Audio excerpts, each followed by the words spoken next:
ನಮಸ್ಕಾರ ವೀಕ್ಷಕರೇ, ನಾನು ಈ ದೊಡ್ಡ ಆಲದ ಮರದ ಬಗ್ಗೆ ಒಂದು ಪ್ರಾಜೆಕ್ಟ್ ನಾವು ಮಾಡಿದೀವಲ್ಲ, ದೊಡ್ಡ ಮಾರಿನಹಳ್ಳಿ ಅಂತ. ಆ ಪ್ರಾಜೆಕ್ಟ್ ಬಗ್ಗೆ ನೀವು ಪದೇ ಪದೇ ನಾನು ಕೇಳ್ತಿದ್ರಿ ಈ ಲೀಗಲ್ ಬಗ್ಗೆ. ಇವತ್ತು ನಮ್ಮ ಜೊತೆಗೆ ನವೀನ್ ಗೌಡ್ರು ಇದ್ದಾರೆ, ಈಸ್ ಅನ್ ಅಡ್ವೊಕೇಟ್. ಆಮೇಲೆ ಆ ಪ್ರಾಜೆಕ್ಟ್ನ ಅವರೇ ಆಕ್ಚುಲಿ ಲೀಗಲ್ ಮಾಡೋದು. ಅವ್ರ ಹತ್ರನೇ ನಾವು ಡೈರೆಕ್ಟ್ ಆಗಿ ಕೇಳ್ಕೊಡೋಣ ಈ ಪ್ರಾಜೆಕ್ಟ್ ಲೀಗಲ್ ಹೇಗಿದೆ, ಯಾವ ತರ ಇದೆ ಅಂತ. ಸರ್ ನಮಸ್ಕಾರ. ಸರ್ ನಮಸ್ತೆ ಸರ್. ಸರ್, ಈ ನಮ್ಮ ದೊಡ್ಡ ಆಲದ ಮರದ ಒಂದು ಪ್ರಾಜೆಕ್ಟ್ ಇದೆಯಲ್ಲ, ದೊಡ್ಡ ಮಾರಿನಹಳ್ಳಿದು, ಸೊ ಆ ಪ್ರಾಜೆಕ್ಟ್ ಲೀಗಲ್ ಬಗ್ಗೆ ಸ್ವಲ್ಪ ಮಾಹಿತಿ ಕೊಡಿ ಸರ್.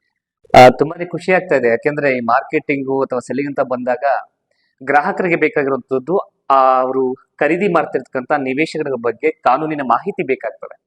ಆದ್ರೆ ಈ ಕೆಲಸವನ್ನು ಯಾರು ಮಾಡ್ಲಿಕ್ಕೆ ಹೋಗೋದಿಲ್ಲ. ಯಾಕೆಂದ್ರೆ ನಾವು ಲೀಗಲ್ ಆಗಿದ್ದೀವಿ, ನಮ್ಮ ಪ್ರಾಪರ್ಟಿ ಲೀಗಲ್ ಆಗಿದೆ ಅಂತ ಹೇಳಬೇಕಾದ್ರೆ ಅದನ್ನ ಓರಲ್ ಆಗಿ ಮೌಖಿಕವಾಗಿ ಹೇಳಲಿಕ್ಕೆ ಆಗೋದಿಲ್ಲ. ಅದಕ್ಕೆ ಅದನ್ನ ಮಾತಾಡುವಂತ ದಾಖಲೆಗಳು ನಮ್ಮಲ್ಲಿ ಇರ್ಬೇಕಾಗ್ತದೆ. ಇವತ್ತು ಏನು ದೊಡ್ಡಮಾರನಹಳ್ಳಿ, ಬೆಂಗಳೂರು ದಕ್ಷಿಣ ತಾಲೂಕು, ತಾವರೆಕೆರೆ ಹೋಬಳಿ, ದೊಡ್ಡಮಾರನಹಳ್ಳಿ ಗ್ರಾಮದ 14/3 ಸರ್ವೆ ನಂಬರ್ ನಲ್ಲಿ ಈಗೇನು ಒಂದು ನಿವೇಶನಗಳನ್ನ ಮಾಡಿದ್ದೇವೆ. ಇದು ಕಾನೂನಿನಾತ್ಮಕವಾಗಿ ಉತ್ತಮವಾದಂತ ದಾಖಲೆಗಳು ಮತ್ತೆ ಕಾನೂನಿನ ಚೌಕಟ್ಟಲ್ಲಿ ಇರ್ತಕ್ಕಂಥ ದಾಖಲೆಗಳನ್ನ ಒಳಗೊಂಡಿದೆ.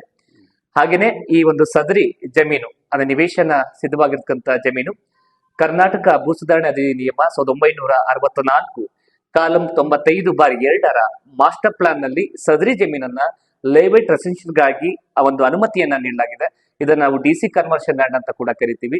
ಈಗ ನಾವು ಬೆಂಗಳೂರು ಅಂತ ಬಂದಾಗ BDA ಅಂದ್ರೆ ಬೆಂಗಳೂರಿನ ಅಭಿವೃದ್ಧಿ ಪ್ರಾಧಿಕಾರ, BMRD, DC ಕನ್ವರ್ಷನ್, ಮತ್ತೆ industrial conversion, warehouse conversion, yellow zone, green zone, free zone ಅಂತೆಲ್ಲ ಕರಿತೀವಿ. ಇದು ಆ ಒಂದು ಫ್ಯೂಸನ್ ನಲ್ಲಿ ಆಗಿರ್ತಕ್ಕಂಥ DC ಕನ್ವರ್ಷನ್. ಇದರಲ್ಲಿ ಸ್ಪಷ್ಟವಾಗಿ ಹೇಳುತ್ತದೆ, ಈಗಾಗಲೇ ಹೇಳಿದಾಗೆ ಕರ್ನಾಟಕ ಭೂ ಸುಧಾರಣೆ ಅಧಿನಿಯಮ 1964 ಕಾಲಂ 95/2 ಒಂದು ಮಾಸ್ಟರ್ ಪ್ಲಾನ್ ನ ಸದರಿ ಜಮೀನು ಲೇಔಟ್ ರೆಸಿಡೆನ್ಷಿಯಲ್ಗಾಗಿ ಒಂದು ಅನುಮತಿಯನ್ನ ಪಡ್ಕೊಂಡಿದೆ. ಇದರಲ್ಲಿ ಯಾವುದೇ ರೀತಿ ನಿರ್ಭಯವಾಗಿ ನಿವೇಶನಗಳನ್ನ ನೀವು ಖರೀದಿ ಮಾಡಬಹುದು.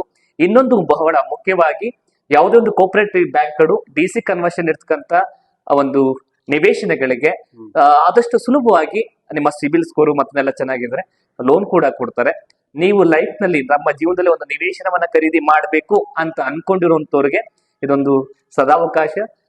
ಎಲ್ಲಿ 100 ರೂಪಾಯಿ ಕಡಿಮೆ ಸಿಗುತ್ತೆ, ಎಲ್ಲಿ 1 ಲಕ್ಷ ಕಡಿಮೆ ಸಿಗುತ್ತೆ ನಿವೇಶನ ಅಥವಾ ಸೈಟ್ ಅಂತ ಹುಡ್ಕೋದನ್ನ ಬಿಟ್ಟು, ಎಲ್ಲಿ ಲೀಗಲ್ ಆಗಿದೆ, ಎಲ್ಲಿ ಕಾನೂನಾತ್ಮಕವಾಗಿ ನಮಗೆ ನಮ್ಮ ಪ್ರಾಪರ್ಟಿ, ನಮ್ಮ ನಿವೇಶನ ಗಟ್ಟಿಯಾಗಿದೆ, ರಕ್ಷಣೆಯಾಗಿದೆ, ಸುಭದ್ರವಾಗಿದೆ ಅಂತ ನಿಮ್ಗೆ ಅನ್ಸಿದ್ರೆ ಅಲ್ಲಿ ಬಂಡವಾಳವನ್ನ ಹೂಡಿ. ಯಾಕೆಂದ್ರೆ ಬೆವರು ಸುರಿಸಿರ್ತಕ್ಕಂಥ ಹಣ 1 ರೂಪಾಯಿ ಕೂಡ ದುಡ್ಡಾಗ್ತದೆ. 1,000 ರೂಪಾಯಿಗೆ 1 ರೂಪಾಯಿ ಕಡಿಮೆ ಇದ್ರೂ ಕೂಡ ಅದು 1,000 ಅಂತ ಅನ್ಸ್ಕೊಳ್ಳೋದಿಲ್ಲ, 999 ರೂಪಾಯಿ ಅಂತ ಅನ್ಸ್ಕೊಳ್ಳುತ್ತೆ.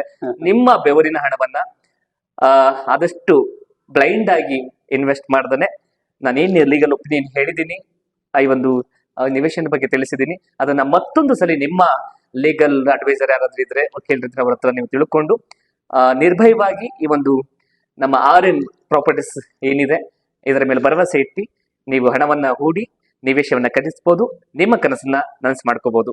ಇಂತಿ ನವೀನ್ ಗಂಗಪ್ಪನಹಳ್ಳಿ.